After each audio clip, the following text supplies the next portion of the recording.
Okay, first things first.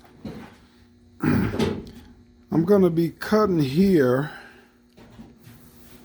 and then I'll cut down through here to get this section out. It's marked on both sides of the car the same way. We'll be pulling out the weather strip in here so I can get down in this lip and take the welds out of there. So we'll be pulling this panel out, and I'll be cutting across here and welding this back up to get this piece in across the front. So we'll be back and kind of let you see what the process is going to be going on with this here. All right, so here I cut across here. I'm cutting down to here. And what I'm going to do is take a big drill bit, drill out a hole here so I could use a tool I got, and I can just cut straight across here. Cut down the other side, and this piece will be ready to come out of there. All right.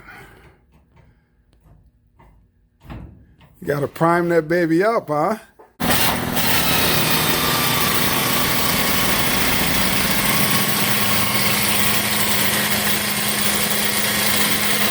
Here.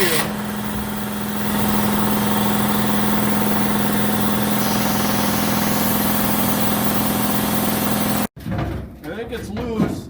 I got it.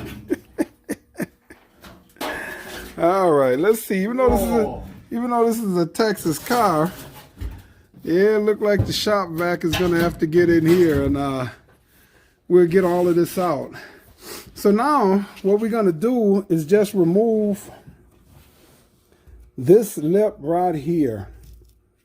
So with this piece off, cut that out, we can get in here now and chisel, figure out where our welds are, and then get those welds out of there and take this lip out. And then hopefully, even though this is an aftermarket piece, we still might have to do some trimming to get this in here. Now, it's going to be a while before we get to that, so we will pour 15 this piece before we put this piece in.